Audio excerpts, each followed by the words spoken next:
Pujilah Tuhan Sang Raja yang Maha Mulia. Segenap hati dan jiwaku, pujilah Dia. Datang berkau, berilah musikmu bergaul, angkatlah puji-pujian. Marilah kita tenangkan hati dan pikiran kita untuk kita masuk dalam saat yang teduh dan menaikkan doa pribadi kita. Saat teduh untuk kita sekalian. Pertolongan bagi kita dalam ibadah saat ini ialah boleh jadi di dalam nama Allah Tritunggal, Bapa, Putra, dan Roh Kudus, yang telah menjadikan langit dan bumi, laut serta segala isinya, yang memelihara kesetiaannya dan yang tidak pernah meninggalkan karya perbuatan tangannya, dari saat ini sampai selama-lamanya. Kasih karunia dan damai sejahtera dari Allah Bapa dan Tuhan Yesus Kristus dalam persekutuannya dengan Roh Kudus kiranya atas kita sekalian. Amin. Jemaat Tuhan dipersilakan dulu.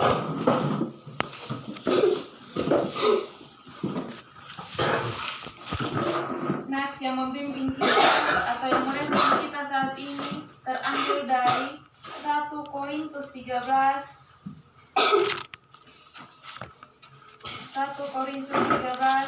ayat yang kedua.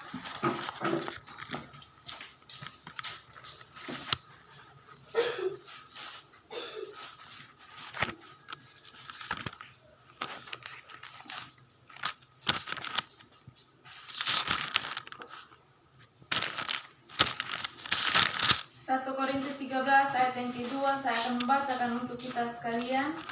Sekalipun aku mempunyai karunia untuk bernubuat, dan aku mengetahui segala rahasia dan memiliki seluruh pengetahuan, dan sekalipun aku memiliki iman yang sempurna untuk memindahkan gunung, tetapi aku tidak mempunyai kasih, aku sama sekali tidak berguna. Mari kita merespon nats pembimbing yang kita memuji Tuhan dari Kidung Jemaat 240. Kidung Jemaat 240.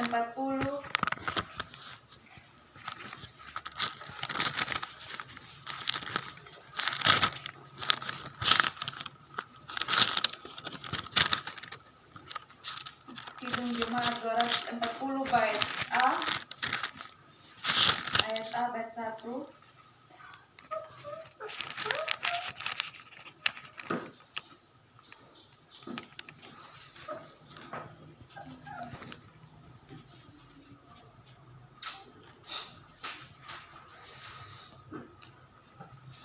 Mari kita angkat secara bersama-sama.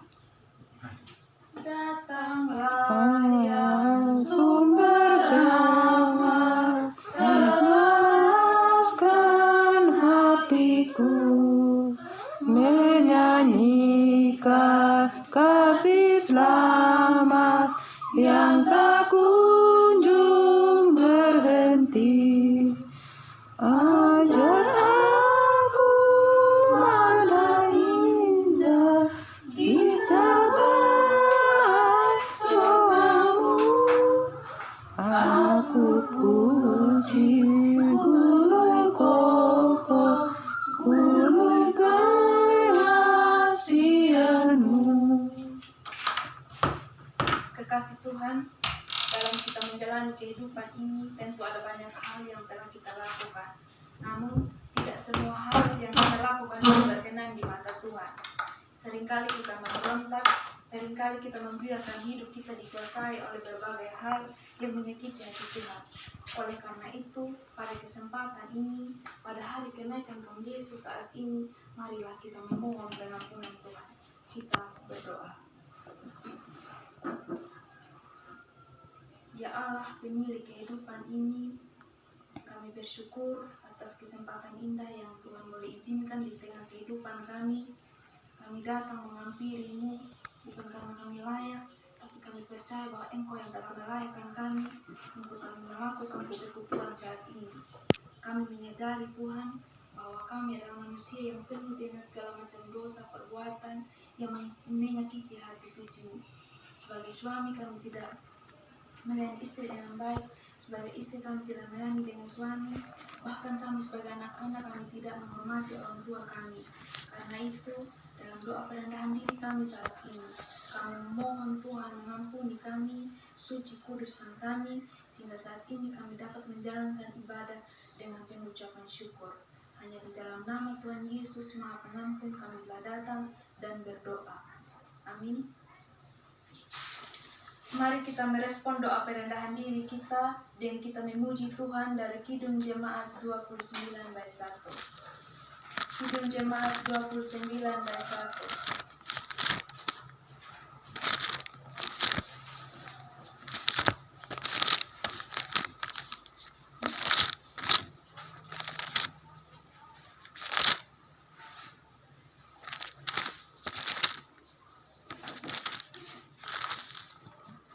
Di muka Tuhan Yesus betapa hina diriku.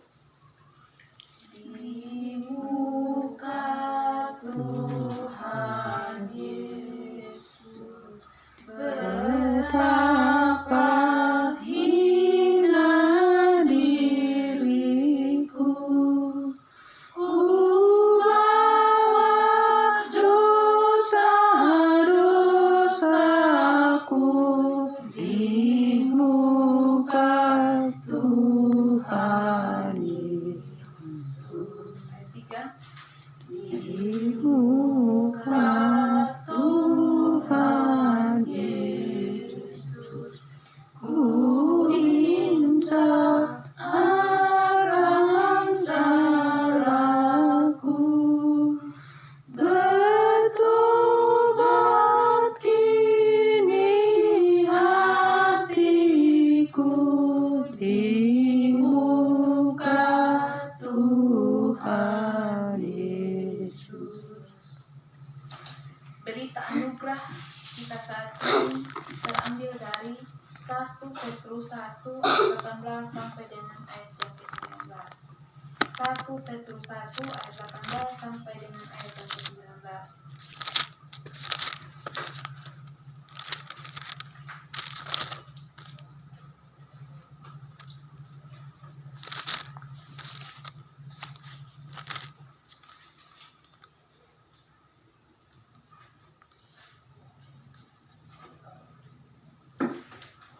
Jika kita sudah menemukannya, saya akan membacakan untuk kita sekalian 1 Petrus 1 ayat 18 sampai dengan ayat yang ke-19. Demikian bunyi firman Tuhan. Sebab kamu tahu bahwa kamu telah ditebus dari cara hidupmu yang sia-sia, yang kamu warisi dari nenek moyangmu itu, bukan dengan barang yang fana, bukan pula dengan perak atau emas, melainkan dengan darah yang mahal, yaitu darah Kristus, yang sama seperti darah anak domba yang tak bernoda dan tak bercacat. Demikian berita anugerah. Mari kita meresponnya dan kita memuji Tuhan dari Kidung Jemaat 178 bait 1. Kidung Jemaat 178 bait 1.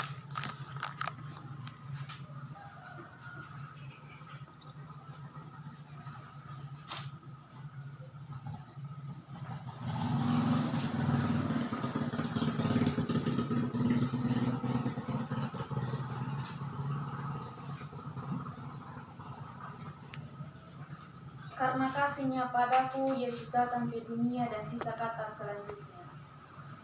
Karena kasih-Nya padaku, Yesus datang ke dunia.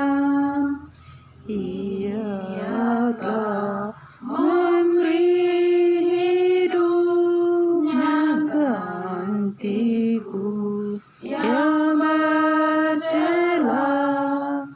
Oh, betapa mulia dan ajaib kuasanya, kasih Roh selamat dunia ini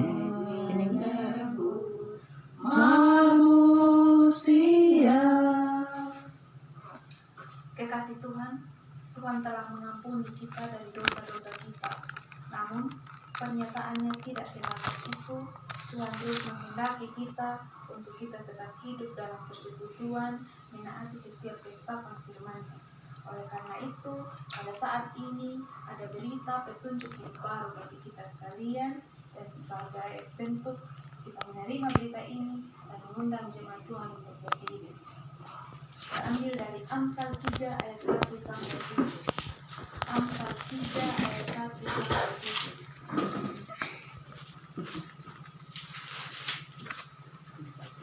Amsal 3 ayat 1 sampai dengan ayat yang ke-7.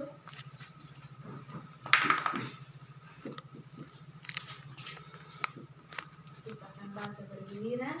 Amsal 1 ayat 3 ayat 1 sampai 7. Berkat dari hikmah. Hai anakku, janganlah engkau melupakan ajaranku, dan biarlah hatimu memelihara perintahku.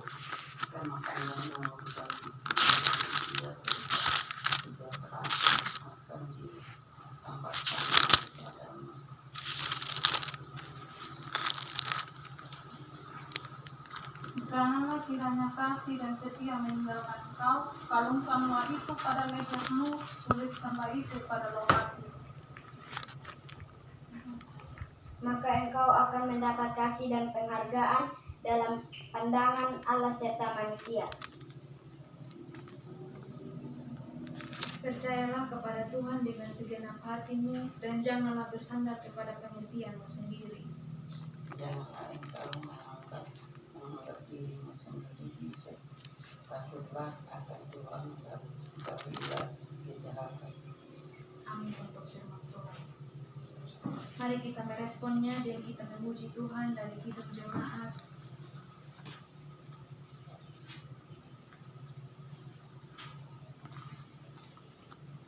(249)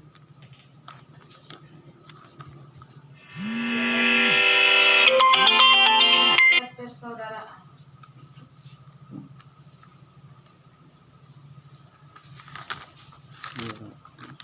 Serikat persaudaraan.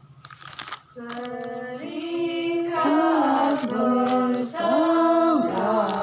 Persaudaraan berdirilah teguh, sempurnakan persatuan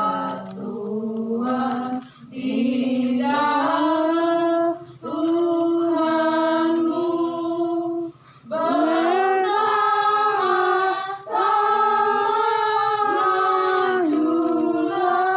dikuatkan iman, berdamai bersejahtera dengan pengasihan. Jemaat Tuhan dipersilakan duduk kembali.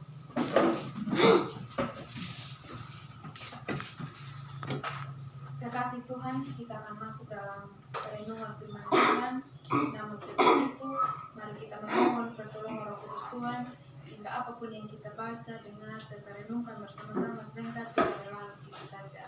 Mari kita berdoa.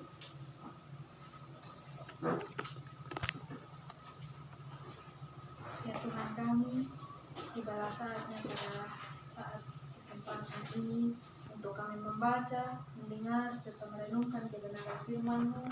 Mari Tuhan hadir di tengah persekutuan kami.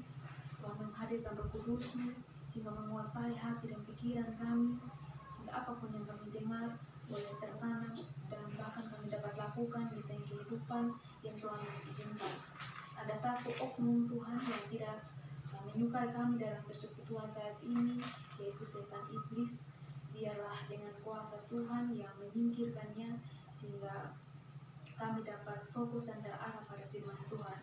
Berkati kami sekalian, hanya di dalam nama Yesus Kristus kami telah berdoa. Amin. Nats bacaan kita terambil dari Ibrani 1 ayat 1 sampai dengan 4. Ibrani 1 ayat 1 sampai dengan 4.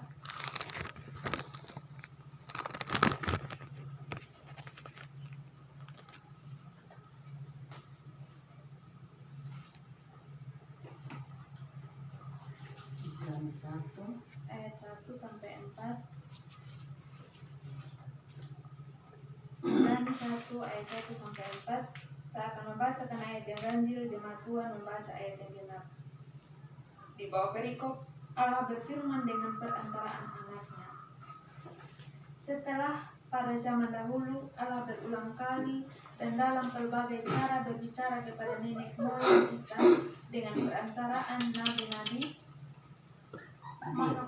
maka pada zaman akhir ini ia telah berbicara kepada kita dengan perantaraan anaknya yang telah ia tetapkan sebagai yang berhak menerima segala yang ada. Oleh Dia Allah telah menjadikan alam semesta. Ia adalah cahaya kemuliaan Allah dan gambar wujud Allah dan menopang segala yang ada dengan firman-Nya yang penuh kekuasaan. Dan setelah ia selesai mengadakan penyucian dosa, ia duduk di sebelah kanan yang maha besar di tempat yang tinggi. jauh lebih tinggi daripada malaikat-malaikat, sama seperti nama yang dikaruniakan kepadanya, jauh lebih indah daripada nama mereka. Kekasih Tuhan, kehidupan manusia diwarnai oleh persoalan. Tak ada seorang pun yang bebas dari persoalan yang menimbulkan penderitaan dan kesedihan. Umat Tuhan yang percaya dan yang mempercayakan diri kepada Tuhan juga tidak bebas dari persoalan. Meskipun kehidupan kita tak pernah bebas dari masalah, namun Tuhan tidak membiarkan kita untuk kita menghadapi sendiri persoalan tersebut. Dia selalu hadir bersama umatnya untuk menyelesaikan setiap perkara yang menyusahkan kehidupan mereka. Pada saat ini kita merayakan hari gerejali, yaitu hari kenaikan atau terangkatnya Tuhan Yesus ke sorga. Mengingat kita semua akan adanya intervensi atau campur tangan Tuhan dalam kehidupan manusia. Dengan berbagai cara Tuhan memelihara umatnya di tengah berbagai persoalan. Allah yang kita percaya adalah Allah yang selalu peduli dengan ciptaannya. Allah tidak menciptakan dunia dan manusia selalu membiarkannya berjalan menurut takdir hukum Allah. Namun Allah selalu menunjukkan kasih dan kepeduliannya kepada dunia, secara khusus kepada manusia yang percaya dan menghormatinya. Dalam bacaan kita saat ini ada dua topik yang menjadi perenungan. Yang pertama, Allah berbicara kepada manusia. Bukti kepedulian Allah kepada manusia. Tindakan menyapa dan berbicara merupakan tindakan yang menyatakan adanya kepedulian seseorang yang disapa. Coba kita bayangkan bahwa kita sedang berkunjung ke rumah tetangga. Lalu kemudian kita masuk di rumah tanpa disapa oleh tuan rumah. Begitu juga tuan rumah tidak menyapa kita. Apakah pada saat itu kita merasakan adanya saling peduli di antara kita dengan tuan rumah? Atau kita dicuekin tanpa adanya sapaan dalam suatu acara? Apakah pada saat itu kita merasa nyaman dengan keadaan yang demikian? Jadi tindakan menyapa dan berbicara dengan seseorang menunjukkan adanya rasa peduli. Bacaan kita saat ini, penulis surat Ibrani berbicara tentang Tuhan Allah yang berulang kali berbicara kepada umatnya dengan berbagai macam cara, termasuk berbicara lewat anaknya, Tuhan Yesus Kristus. Perbuatan Tuhan ini menunjukkan adanya kepeduliannya kepada umatnya. Allah berfirman untuk memberi peringatan ketika umatnya berada dalam bahaya. Tuhan berfirman untuk menghibur umatnya dikala umat Tuhan berduka. Allah berfirman untuk memberi pengharapan kepada umatnya ketika mereka putus asa. Allah berfirman untuk menghibur umatnya yang berduka Allah berfirman untuk menyatakan kehendaknya yang harus dilakukan oleh umatnya. Singkatnya, Allah berfirman kepada umatnya sebab Dia mengasihi dan peduli umatnya. Jadi di sini ditekankan bahwa ada bentuk kepedulian Tuhan kepada umatnya, manusia. Yang pertama, ketika Allah mengutus Yesus Kristus untuk mendamaikan kehidupan kita kembali dengan Tuhan, itu salah satu bentuk kepedulian Tuhan kepada kita. Kemudian dalam surat Ibrani ada kepedulian Tuhan bahwa Allah terus mengutus nabi-nabi untuk memperingatkan kepada mereka yang telah melakukan atau yang melanggar hukum Tuhan. Allah berbicara kepada umatnya dengan perantaraan para nabi, dengan perantaraan anaknya. Para nabi diutus untuk menyatakan firman Allah kepada umatnya. Tetapi umat Allah tidak begitu peduli kepada berita firman itu. Mereka tetap hidup dalam dosa, mengabaikan segala hukum dan perintah Tuhan yang sedang berkarya untuk membebaskan mereka dari belenggu dosa. Meskipun umat Allah tidak peduli kepada Allah, namun ketidakpedulian mereka tidak memupus kepedulian Allah kepada umatnya. Allah mengutus anaknya untuk berbicara secara langsung dengan umatnya. Jadi dalam bacaan kita pada saat ini, berbagai cara Allah melakukan agar manusia bisa kembali kepada Allah. Namun apa yang terjadi? Respon manusia terhadap kepedulian Allah tidak diindahkan sama sekali. Mereka masih saja untuk terus hidup dalam dosa, hidup yang egois, dan lain sebagainya.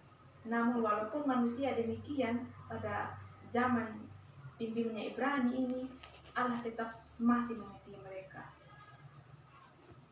dengan mengutus perantaraan anaknya untuk berbicara secara langsung dengan umatnya. Itu sudah kemarin pas hari kedatangan Tuhan Yesus Kristus. Jika Allah datang menjumpai umat Allah, maka hal ini memperlihatkan betapa Allah sangat serius dalam kepeduliannya untuk memelihara umatnya. Kehadiran anak Allah dalam sejarah kehidupan manusia mempresentasikan atau mewakili kehadiran Allah secara langsung. Jadi ketika Allah atau ketika Tuhan Yesus datang, di situ juga menunjukkan bahwa Allah sebenarnya hadir dalam kehidupan kita. Meskipun Dia datang dalam rupa manusia, namun sesungguhnya Dia adalah anak Allah yang memiliki hakikat ilahi. Ungkapan-ungkapan yang dialamatkan kepada anak Allah seperti berhak menerima segala yang ada, menjadikan alam semesta, cahaya kemuliaan Allah dan gambar wujud Allah, menopang segala Allah yang ada, firman-Nya yang penuh kuasa, duduk di sebelah kanan anak yang maha besar. Penulis surat Ibrani juga berbicara tentang karya penyucian dosa yang telah Allah lakukan. Dia mengajak umat Tuhan untuk mengingat peristiwa inkarnasi yang terjadi di masa lalu, yaitu peristiwa anak Allah yang menjadi manusia. Dalam keadaannya sebagai manusia, Allah mengalami penderitaan dan kematian, serta kebangkitan dari kematian. Semua peristiwa ini dijalani untuk menebus dan menyucikan manusia dari dosa. Sesudah itu, Dia kembali ke sorga atau terangkat ke sorga. Peristiwa kembalinya anak Allah ke sorga dibahasakan oleh penulis Ibrani dengan menggunakan kalimat duduk di sebelah kanan yang maha besar, di tempat yang tinggi, jauh lebih tinggi daripada malaikat-malaikat, sama seperti nama yang dikaruniakan kepadanya jauh lebih indah dari nama-nama mereka. Peristiwa kenaikan Yesus Kristus ke sorga merupakan kabar sukacita bagi kita yang sedang bergumul berbagai persoalan saat ini. Di dalam Kristus, Tuhan Allah menunjukkan kepeduliannya kepada umatnya. Kristus yang bertahta di sebelah kanan Allah menjamin keberlangsungan sejarah kehidupan manusia. Keterlibatannya dalam pergumulan hidup manusia memperlihatkan betapa Allah mengasihi umatnya dan tidak membiarkan umatnya dilanda kebinasaan. Ketuhanan Kristus yang dinyatakan lewat peristiwa kenaikan ke sorga adalah pernyataan kuasa pemerintahannya yang menghadirkan damai sejahtera atau shalom bagi setiap umat yang percaya kepadanya. Jadi dengan peristiwa kenaikan Yesus ke surga itu menjamin bahwa adanya keberlangsungan kehidupan kita manusia. ada jaminan yang pasti bahwa kita ini adalah orang-orang yang diselamatkan, duduk di sebelah kanan Allah, dan kita akan hidup dalam damai sejahtera atau shalom. Itu salah satu kepastian dengan kenaikan Yesus Kristus ke surga. Jika Tuhan Allah menyatakan kepeduliannya dengan menyapa manusia, maka manusia juga diminta untuk membalas dengan sikap peduli. Di sini juga Tuhan membutuhkan respon kita terhadap jaminan yang Tuhan sediakan. Jaminan seperti apa yang kita mau lakukan? Pertama, kita membangun komunikasi dengan Allah, kita membangun komunikasi dengan manusia. Kita menanggapi setiap hal yang terjadi secara positif. Saling sapa menyapa itu adalah paling penting sebagai bentuk kepedulian kita. Itu yang Tuhan inginkan dalam kehidupan kita saat ini. Caranya adalah dengan menjawab panggilan Allah. Jawaban manusia adalah jawaban yang perlihatkan ketaatan kepada panggilan Allah. Ya, saat ini Allah panggil kita. Panggilan seperti apa yang Tuhan inginkan? Kita mau taat kepada Kristus. Oleh karena itu, wajib hukumnya bagi manusia untuk mendengarkan Allah yang berfirman dan taat kepada firman yang sudah disampaikan. Ini taat kepada firman yang sudah disampaikan. Sikap tak peduli atau menolak untuk mendengarkan firman Tuhan merupakan pemberontakan terhadap Allah yang sudah peduli dengan manusia. Kita patut belajar dari sejarah umat Allah pada masa lalu. Dalam banyak kesempatan mereka menolak Tuhan untuk mendengarkan atau menaati firman-Nya. Akibat dari ketidaktaatan tersebut adalah hilangnya kesempatan menikmati berkat persekutuan dengan Tuhan. Jadi ada konsekuensi di sini kalau kita tidak menaati Tuhan, atau ketidaktaatan kita kepada Tuhan membuat kita hilangnya kesempatan untuk mendapat atau menikmati berkat persekutuan dengan Tuhan. Kristus sudah berkata di sorga, segala kuasa di sorga dan di bumi sudah diserahkan Allah kepada Kristus. Semua umat Tuhan mesti mendengar Dia dan taat kepada Dia. Ketaatan kepada Kristus merupakan kunci untuk memperoleh keselamatan dan kehidupan kekal dari Allah. Ketaatan kepada Kristus menjadi kunci untuk memperoleh kekuatan dalam setiap kehidupan. Jadi satu kunci kita memperoleh keselamatan yang ditekankan pada saat ini, kita taat kepada Tuhan. Satu kunci juga untuk kita mendapat berkat Tuhan, yaitu kita taat kepada Tuhan. Kristus yang bertahta di sebelah kanan Allah memerintahkan umat Tuhan untuk mewartakan Injil. Umat Tuhan mesti taat kepada perintah ini. Ketaatan kepada firman Kristus tidak saja berdampak damai sejahtera bagi umat Tuhan, tetapi juga bagi mereka yang belum bersedia untuk menjadi umat Tuhan. Mendengar dan menaati firman Kristus menjadi gaya hidup orang percaya. Hal tersebut akan menjadi daya dari bagi yang belum percaya untuk menggabungkan diri dalam umat Tuhan, sehingga mereka turut menikmati berkat keselamatan dan kehidupan kekal yang dianugerahkan oleh Tuhan. Dalam lingkungan komunitas umat Allah, bagi mereka yang mendengarkan dan menaati firman Tuhan, yang akan menemukan kehidupan Injil yang ditandai oleh sukacita shalom yang berlimpah. Jadi ini orang yang menaati firman Tuhan juga akan hidup dalam shalom yang berlimpah. Ada berkat sukacita di dalam kehidupan kita. Oleh karena itu, umat Tuhan mesti memperlihatkan kuasa Injil dalam kehidupan mereka dengan cara mendengarkan dan menaati firman Tuhan. Pada saat ini pula, suasana kehidupan yang ditandai dengan kegelisahan dan ketakutan. Dalam konteks kehidupan yang demikianlah umat Tuhan diutus oleh Kristus mewartakan Injil. Jadi dalam konteks pergumulan kita hadapi saat ini, ketakutan, kekhawatiran, kegelisahan, kita dipanggil untuk terus menjadi saksi Kristus. Kita mewartakan Injil Kristus lewat tindakan tutur kata kita. Injil akan menjadi kabar baik yang menghilangkan kecemasan dan ketakutan manusia. Pewartaan Injil di tengah dunia dapat berlangsung secara efektif jika umat Tuhan hidup dengan kuasa firman. Kristus yang bertahta di sebelah kanan Allah akan menyertai pewartaan Injil oleh umatnya jika umatnya mendengar dan taat kepada firman-Nya. Kristus akan menyertai ketika umatnya taat atau menjadi pewarta Injil di dalam kehidupannya. Mungkin ada saat ini kehidupan yang syarat dengan pergumulan menjadi kehidupan yang syarat dengan berkat Tuhan. Mungkin ada saat di mana umat Tuhan merasa sangat lemah dan ketakutan di tengah dunia ini. Namun dengan keyakinan iman kepada Kristus yang bertahta di sebelah kanan Allah, kita terhibur dan termotivasi untuk selalu memberikan pelayanan yang terbaik kepada Allah dan sesama kita. Namun saat ini ketika Allah sudah memberikan kejaminan bahwa kita akan diselamatkan, saat ini kita juga perlu teguhkan iman kita, kepercayaan kita. Jangan kita terombang-ambing dengan suatu persoalan, suatu pergumulan yang ada. Tetapi bagaimana kita mau menjadikan pergumulan, persoalan yang ada ini untuk kita tetap taat, untuk kita tetap menggumulinya di dalam Kristus. Sehingga ini menjadi wujud ucapan syukur kita. Ucapan syukur yang tidak pernah terhenti. Sebab kasih Allah sudah betul-betul dinyatakan bagi kita sekalian. Kepedulian Allah sudah betul-betul terjadi dalam kehidupan kita.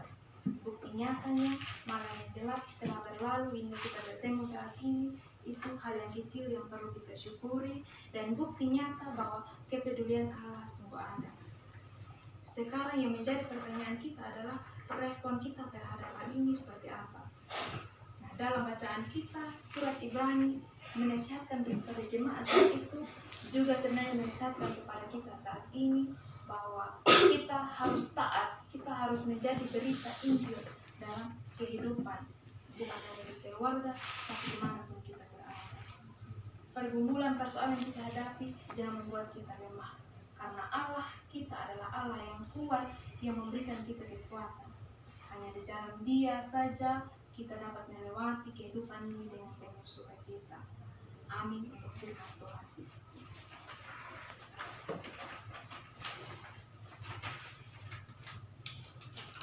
Mari kita merespon firman Tuhan ini dan kita memuji Tuhan.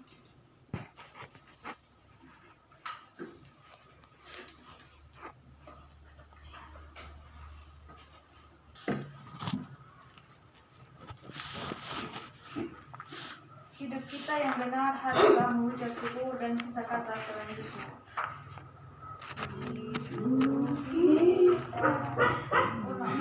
Hidup kita yang benar haruslah mengucap syukur dan Kristus bergerak zaman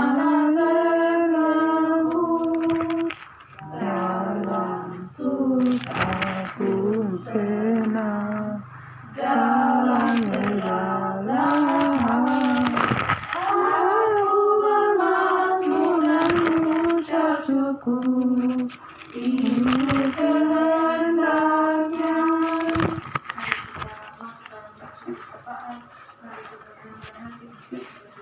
Kita berdoa. Kami bersyukur ya Tuhan, karena Engkau telah menyertai kami dari ibadah kami, kita berakhir pada firman-Mu saat ini. Kami berdoa untuk firman-Mu, biarlah firman-Mu yang telah kami dengarkan secara bersama-sama boleh mendapat tempat dalam hati dan pikiran kami.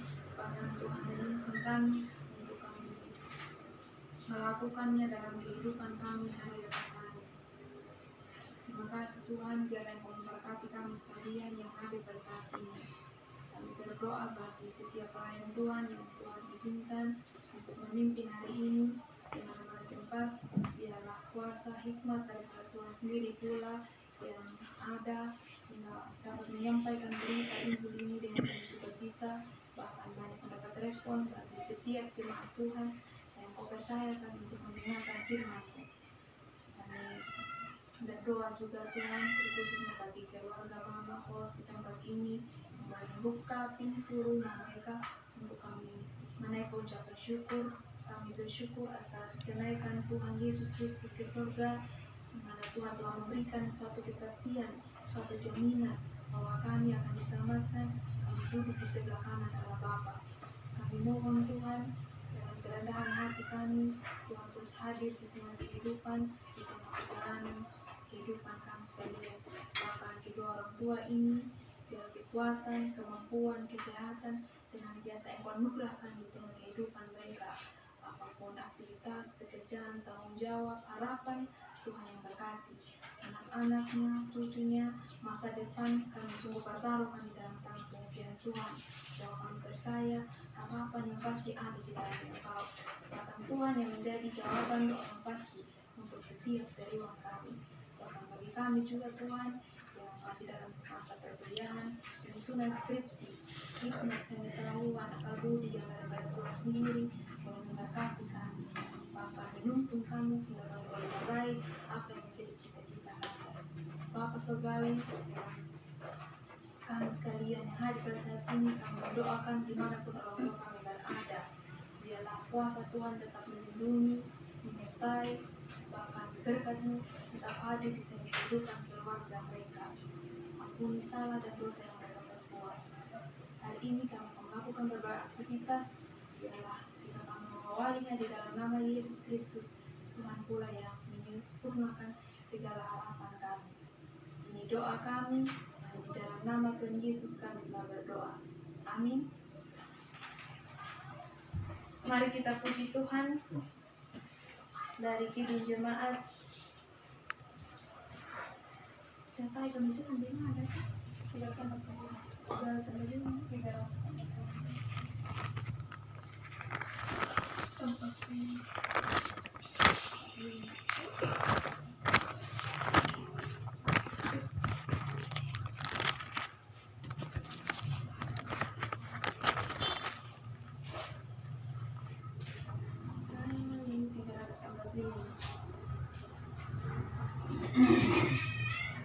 sertai kami Tuhan dengan anugerah-Mu, berilah pertolongan melawan si setru.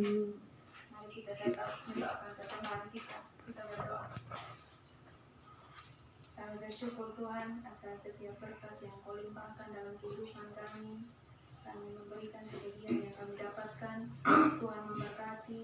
Tuhan, biarlah hal ini dapat berbau harum di hadapan Tuhan. Bahkan Tuhan sendiri pula yang memberkati setiap tangan-tangan yang mengelolanya, sehingga dapat bermuara hanya demi hormat dan kemuliaan nama Tuhan. Inilah doa kami, di dalam nama Tuhan Yesus kami berdoa. Amin. Demikian seluruh rangkaian ibadah kita. Selamat pagi dan shalom. Shalom.